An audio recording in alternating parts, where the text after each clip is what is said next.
cidade, fique bem informado. Jornal da Mix. Olha, estamos de volta com o Jornal da Mix, são 7h37.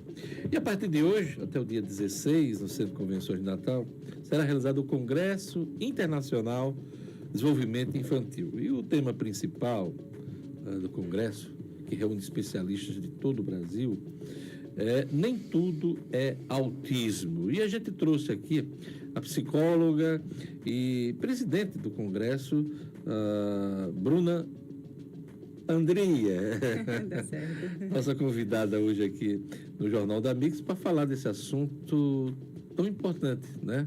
Para famílias, né, que vivem esse problema, para a sociedade de um modo geral, até porque nem tudo é autismo. Bom dia, Bruna. Bom dia, Diógenes, Cádia, Pedro, tudo bem? Prazer estar aqui com vocês. E a abertura de vocês, né, para falar de uma pauta tão importante que está no dia a dia de grande parte da população, né? A gente tem o IBGE esse ano que fez um levantamento, a gente tem novos números lá dos Estados Unidos também, de um diagnóstico para cada 36 crianças, né? Então, é uma pauta realmente que é bem pertinente da gente discutir. Deixa eu perguntar do início, porque é bom para a gente situar, contextualizar nosso ouvinte, né? O que é o autismo e por que é que o autismo ganhou tanta evidência nos últimos anos, inclusive em diagnósticos que a gente tem acompanhado aí com mais frequência? Perfeito. Eu vou começar falando assim, já desmistificando algumas coisas, né? Autismo não é uma listinha de coisas específicas que todo mundo tem igual. Então, se a gente fosse até mudar o português, seriam autismos, porque cada indivíduo, cada pessoa que é diagnosticado tem um perfil de comportamento, tem um perfil de personalidade, né? Um perfil que se mostra para a sociedade. E eu falo isso porque a gente tem um estigma, né? Autistas têm dificuldade de aprender na escola, autistas não gostam de abraço, autistas andam de ponta de pé, e a gente tem autistas que fazem isso, mas tem autistas que não fazem isso. Então, a gente tem também outras comorbidades que a gente chama associado, né? Então, se é um autista que na escola tem dificuldade de aprendizagem, ele pode ter um TDAH, ele pode ter uma dislexia, ele pode estar precisando de um óculos e a gente não identificou ainda. Então, tem uma série de coisas por trás, né? Que não somente pelo autismo podem ser justificadas. E essa é até uma temática que a gente aborda também dentro do evento. E o TEA, né, para a gente fechar esse diagnóstico, é interessante que se haja uma avaliação dessa criança ou desse adolescente, ou até de adulto, né? A gente tem visto muitos casos de diagnósticos tardios, como a gente chama, e tem que preencher critério.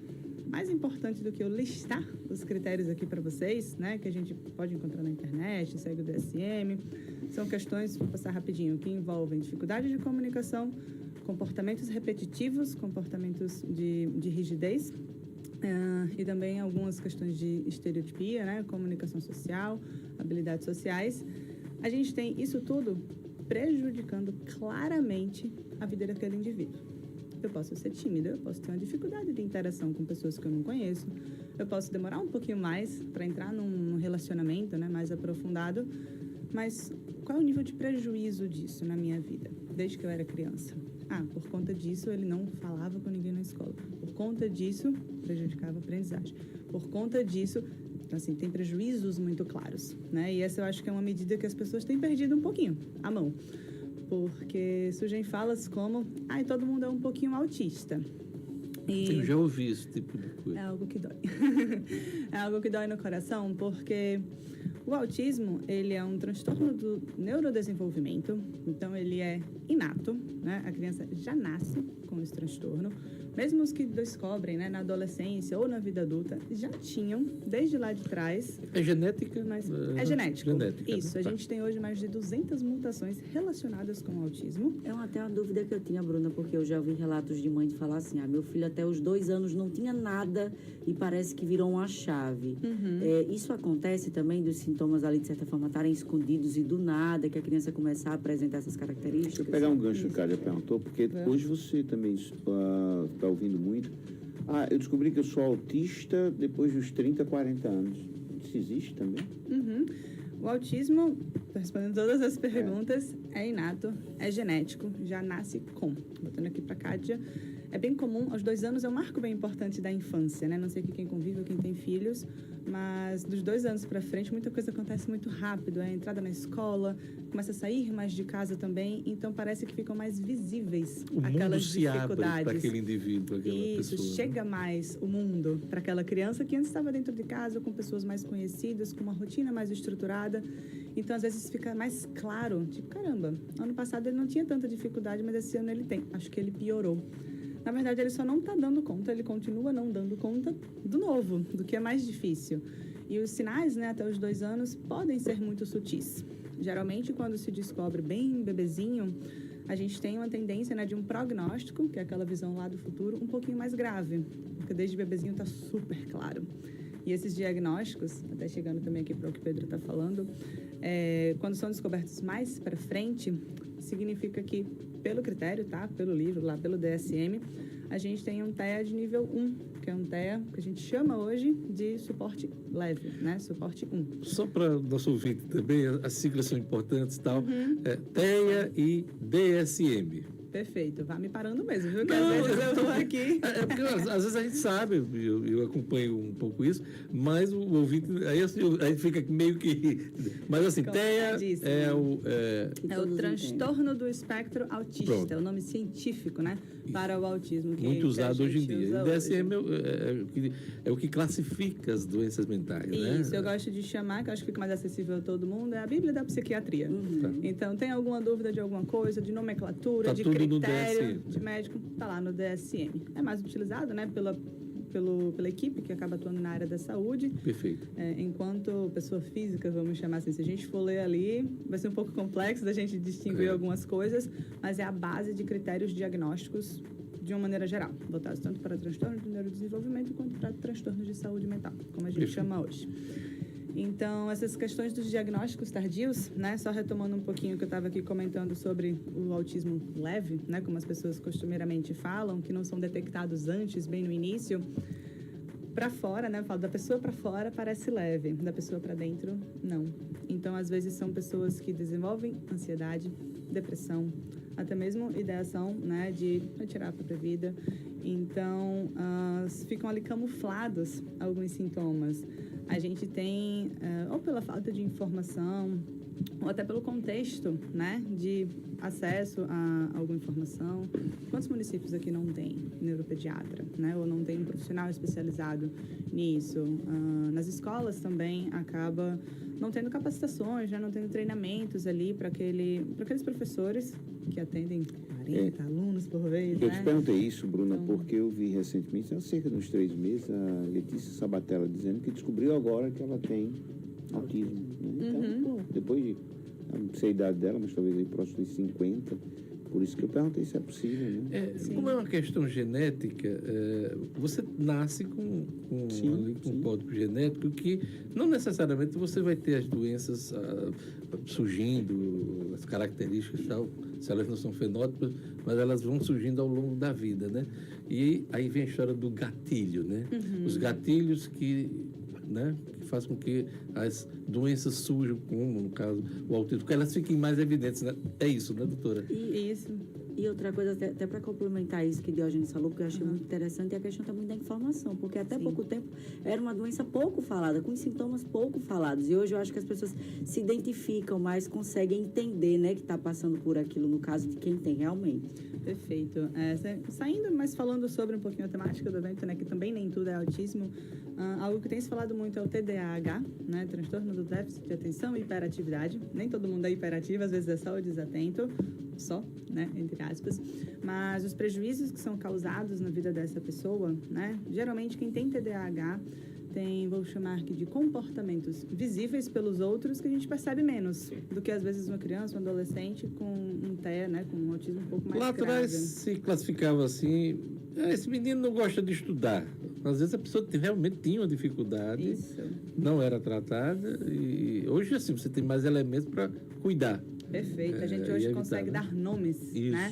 E eu falo sempre para as famílias que eu acompanho, que a gente tem clínica também aqui em Natal, Diagnóstico não é destino, não é uma sentença, é caminho, é norte. Para quem sabe trabalhar, Mudança de rumo. é uma mudança de rumo, é um ajuste, é falar para a escola, por exemplo, ao invés de botar ele no meio da sala, que é um pouquinho difícil para ele prestar atenção, bota na frente, que ele só vê a professora e uma porta e um pouco mais de movimento. Isso pode fazer total diferença no aprendizado da criança. Se deixar no fundão, lá Deixar no fundão pode piorar um pouquinho. Então, assim, é toda uma análise individual, né? Não tem um manual, não tem uma regrinha. Ah, é autismo, pronto, é isso aqui que a gente vai usar. Ah, é TDAH, pronto, vou puxar essa fichinha aqui desse lado. Não é.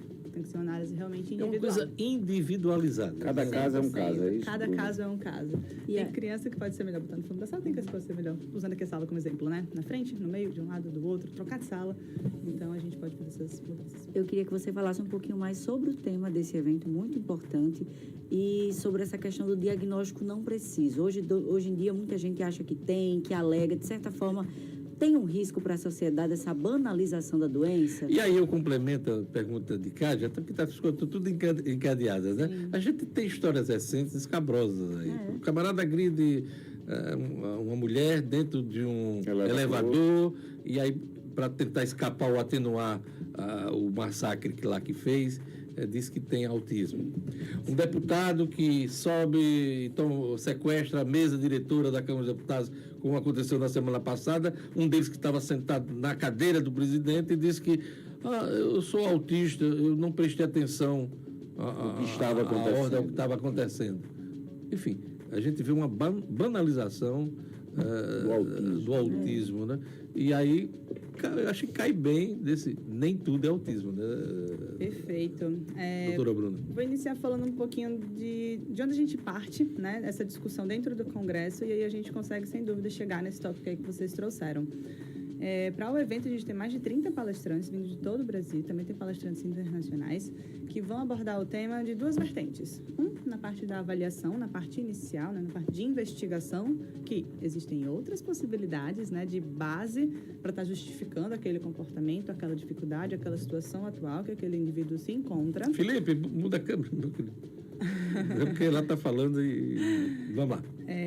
Então, a gente consegue, no início, né, fazer essa discussão de vamos entender aqui o que é. É por aqui? É por ali? Isso é por conta daquilo? De ligar os pontos corretamente.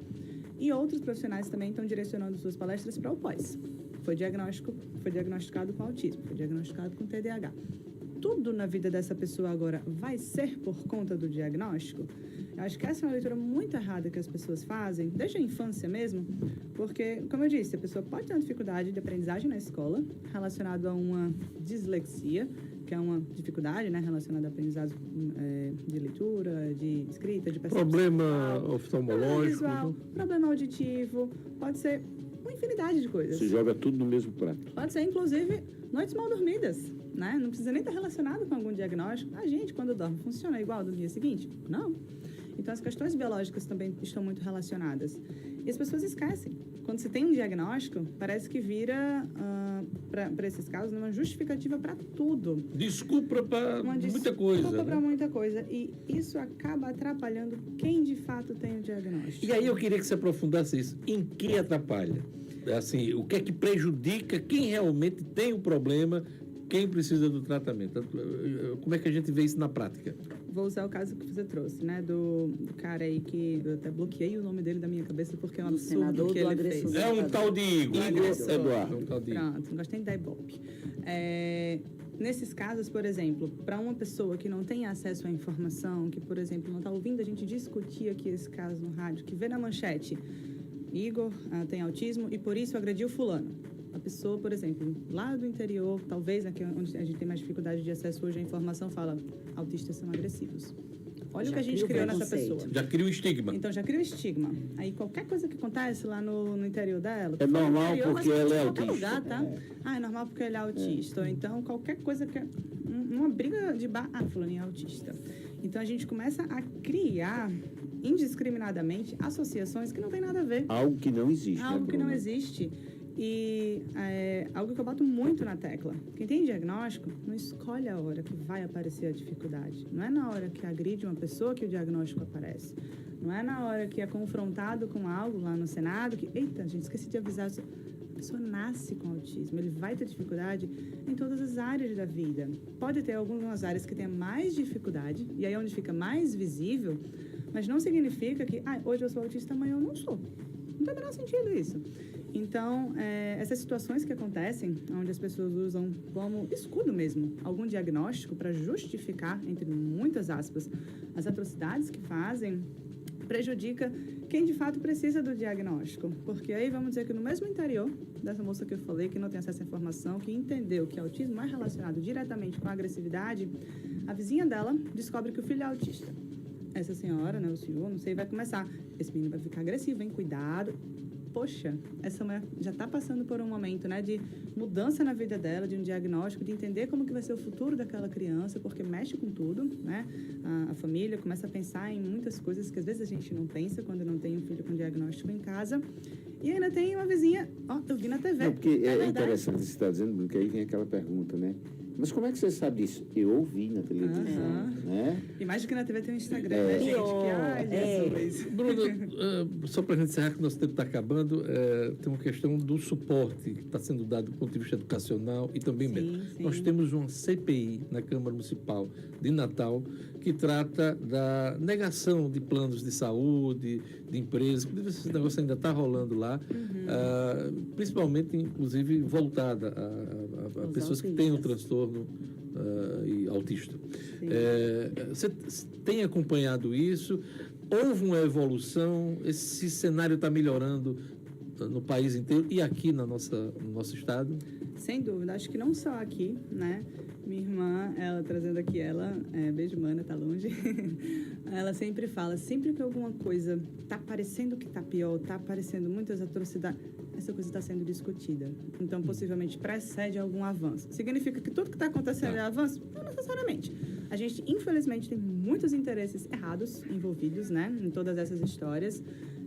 Tem a parte do mercado do autismo, que sim existe, tá? É vergonhoso para mim, que sou da área, falar sobre isso, inclusive, porque a gente está mercantilizando um diagnóstico, né? A gente está mercantilizando vidas, futuros de famílias e de crianças. E quando a gente traz essa discussão à tona, a gente tem que estar sempre com um olhar muito crítico, de entender o que é que essa pessoa está querendo, né? O que é que essa pessoa com isso está querendo fazer. Então, a gente tem uma série de regulamentações acontecendo, a gente tem conselhos importantes se posicionando. O de psicologia, por exemplo, né? Estava comentando com vocês, o Conselho Federal de Psicologia, mês passado, em junho, dia 27, mês retrasado, a gente está em agosto, lançou uma nota técnica, né, falando sobre a intervenção ABA, que é a intervenção da análise do comportamento, uma intervenção bem intensiva, que está bem comum, né, aqui no Brasil, em clínicas e tudo mais, para regulamentar. Porque tinha gente simplesmente pegando o diagnóstico, autista, 50 horas. TDAH, 200 horas por mês. Então, assim, perde o critério, né? Nós temos 30 segundinhos para encerrar a nossa entrevista. Eu queria que você fizesse um chamamento final para a participação do Congresso Internacional de Desenvolvimento Infantil, que começa hoje no Centro de Convenções. Ainda dá para participar, quem estiver interessado no tema, tal? Como é que as pessoas, inclusive, que não são especialistas, podem acompanhar o evento? Esse papo que a gente teve aqui hoje é o que acontece de uma maneira talvez um pouco mais técnica, um pouco mais científica lá no Congresso. A ideia do evento, especialmente ser feito aqui no Nordeste, é trazer esse tipo de discussão para todo mundo. Então, profissionais, familiares, pessoas que são simpatizantes da área ou querem saber mais informações, vamos lá no evento. A gente vai ter médico, fonoaudiólogo, psicólogo, terapeuta ocupacional, um monte de gente da área da saúde e educação, falando também sobre a temática, sobre o tópico. E a gente te convida, né, para conhecer um pouco mais desse mundo que a gente aqui em pouquinho tempo falou. A gente viu que tem muitas coisas, né, ainda a serem discutidas, a serem esclarecidas. Então, é um espaço que também tem uma exposição. Então, vocês têm acesso a recursos e a serviços que estão voltados para essa área. E, enfim, lá no congressocinde.com.br vocês conseguem fazer a inscrição. Ainda temos vagas. Depois do Congresso Internacional, ainda vamos lhe convidar aqui outras vezes para a gente abordar outros temas, aprofundar outras questões aqui. Diágenes. Eu queria agradecer Bruna Andria, aqui, que é nossa psicóloga, presidente do Congresso Internacional de Desenvolvimento. Boa sorte. Desenvolvimento Infantil, boa sorte no evento que começa hoje. Obrigada, Diógenes, Cádia e Pedro. Obrigado a todos. A gente vai ficando por aqui. Amanhã estaremos de volta com o Jornal da Mix. Muita informação, muita opinião. Até amanhã. Até lá.